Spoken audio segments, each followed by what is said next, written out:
sa iyo. Salamat po at pinagbigyan nyo kami dahil alam ko nagbibiyahe ho kayo pa saan po kayo, Senator? Gagaling ko lang, galing Cebu pero patulak ako ng Tarlac na yon, no, to attend the Kanlahi Festival. Kaya on the road ako, pero pag tumawag ka, syempre kailangan sumagot. Highly appreciated po, Senator JB. Anyway, sir, unahin ko na po muna. Alam ko batid nyo yung nangyari na pagbagsak na isa na namang parang multi-billion peso ba na budget ang nilaan para sa retrofitting, pero dinaanan lang daw ng overloaded na truck, bumagsak. So, ano po yung masasabi nyo? Ang sabi ng Pangulo sa inspection, mukhang may mali sa disenyo. Anong masasabi nyo? Dahil hindi lang ito isolated, may mga sinabi pa ang Senator Coco Pimentel, nakaraang mga taon 2022, 23, may iba pang mga tulay sa Batangas, Pangasinan ang bumagsak din. Well, alam mo, Ate Sally, nagkaroon ng pagkakataon na makita itong tulay na ito. Siguro, nung isang taon, nung hindi pa ito pinadadaanan, no? Tao pa lang.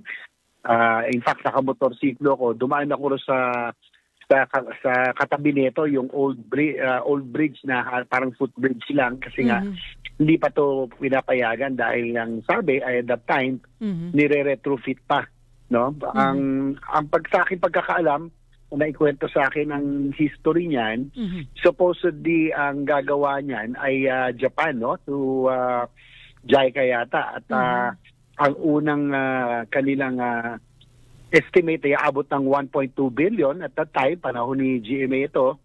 Tapos umabot ng 1.8 billion na. Kaya ang sinabi, baka hindi payagan ng NEDA dahil medyo masyadong mahal. Kaya ang nangyari, sabi na through DPWH, local contractor na lang gumawa. Back then, less than 1 billion. So para ito'y maaprubahan. So yun po nangyari na siguro tingin ko diyan sa maling pagtitipid, no? Nag-local tayo sa hilip na Japan contractor ang gumawa, ay from 1.8 billion naging almost 1 billion, 800 million yata. Pero ito naman siguro nangyari, no? So itayin na lang natin siguro kung ano talaga ang naging sanhi nito, pero isa rin dito yung mga overloaded trucks din.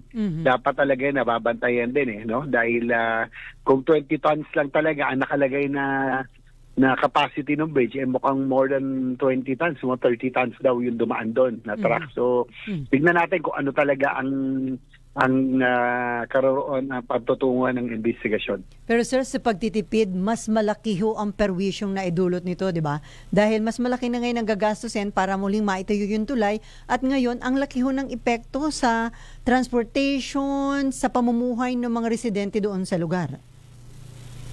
Totoo po yan. Ate Sally, sa tingin ko, minsan sa kagustuhan na magtipid ay mas mukhang nakamura nga, pero ito naman ang nangyari, no? Mas mapapamahal pa.